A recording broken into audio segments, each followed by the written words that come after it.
Hello mga kababayan! Kumusta? Narito na ang pinakahuling update hinggil kay Bagyong Marcy.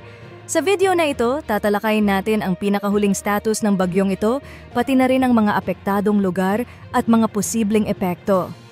Kung nais mong manatiling updated, huwag kalimutang mag-subscribe sa ating channel, pindutin ang bell notification para sa mga susunod na weather updates, at huwag kalimutang i-share sa iyong mga kaibigan.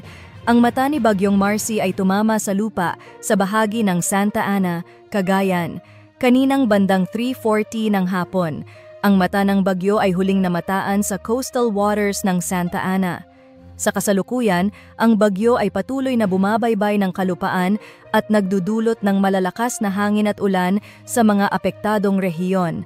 Bagyong Marcy ay may napakalakas na hangin na umaabot sa 175 kilometers per hour malapit sa gitna ng bagyo, habang ang mga pagbugso ng hangin ay maaaring umabot ng hanggang 245 kilometers per hour. Kumilos ito patungong kanlurang direksyon sa bilis na 10 kilometers per hour. Dahil dito, itinataas ang mga tropical cyclone wind signals sa iba't ibang bahagi ng bansa. Dahil sa matinding lakas ng Bagyong Marcy, narito ang mga kasalukuyang tropical cyclone wind signals. Signal number 4. Northern portion ng Cagayan, Babuyan Islands, northern portion ng Ilocos Norte. Signal number 3. Batanes, nalalabing bahagi ng Cagayan, nalalabing bahagi ng Apayao, nalalabing bahagi ng Ilocos Norte, northern portion ng Abra, northern portion ng Ilocos Sur. Signal number 2. Northern at central portion ng Isabela, nalalabing bahagi ng Abra, Kalinga, Mountain Province, northern portion ng Ifugao, northern portion ng Benguet, nalalabing bahagi ng Ilocos Sur, northern portion ng La Union. Signal number 1. Nalalabing bahagi ng La Union, Pangasinan, nalalabing bahagi ng Ifugao, nalalabing bahagi ng Benguet, nalalabing bahagi ng Isabela, Mayquerino, Nueva Vizcaya, northern at central portions ng Aurora, northern portion ng Nueva Ecija, northern portion ng Zambales. Ayon sa PAGASA, may posibilidad na umabot sa super typhoon category si Bagyong Marcy kapag lumabas na ito sa kalupaan ng Cagayan.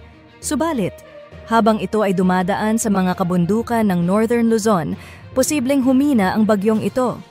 Kamakailan, ang Santa Ana, Cagayan ay nakaranas na ng matinding epekto ng bagyo, kabilang na ang mga malalakas na hangin at matinding pag-ulan.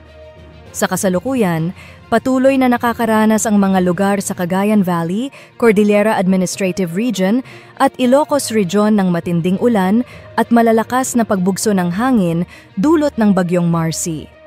Mahalaga ang pagiging maingat sa mga apektadong lugar dahil posibleng magdulot ito ng pagbaha at pagguho ng lupa, lalo na sa mga lugar na nakakaranas ng malalakas na pag-ulan. Sa mga susunod na oras, inaasahan na makakaranas din ng malakas na pag-ulan at mga pagbugso ng hangin ang mga lugar sa Zambales, Nueva Ecija at Aurora dahil sa epekto ng Bagyong Marcy. Sa mga nalalabing bahagi ng Central Luzon, magkakaroon ng maulap na kalangitan at mga kalat-kalat na pag-ulan na dulot ng trough o extension ng bagyo. Dahil dito, hindi rin maiiwasan ang mga posibilidad ng biglaang pagbaha at pagguho ng lupa sa mga lugar na may mga matinding pag-ulan. Sa Metro Manila at iba pang bahagi ng bansa, magkakaroon ng bahagyang maulap hanggang maulap na kalangitan na may mga isolated rain showers at thunderstorms na dulot ng localized thunderstorms at hindi ng Bagyong Marcy. Ayon sa satellite animation, patuloy na kumikilos si Bagyong Marcy patungong kanlurang direksyon at posibleng tumama sa mga paligid ng Apayao at Ilocos Norte sa mga susunod na oras. Inaasahan na lalabas ng ating area of responsibility si Bagyong Marcy sa Biyernes ng hapon. Bagamat may mga reports mula sa Taiwan Weather Agency at Japan Meteorological Agency na nagsasabing si Bagyong Marcy ay umabot na sa super typhoon category, sa ngayon ay nananatili pa itong sa typhoon category ayon sa PAGASA. Gayunpaman, dahil sa lakas ng bagyong ito, pinapayuhan ang mga kababayan nating nakatira sa mga lugar na malapit sa extreme northern Luzon, particular sa Ilocos Norte, Apayao at Cagayan, na mag-ingat at maghanda sa mga posibleng epekto nito. Patuloy na i-monitor ang ating mga updates upang makuha ang pinakahuling impormasyon hinggil sa Bagyong Marcy. Huwag kalimutang mag-subscribe at i-share ang video na ito sa inyong mga kaibigan at pamilya at pindutin ang bell icon para lagi kayong updated.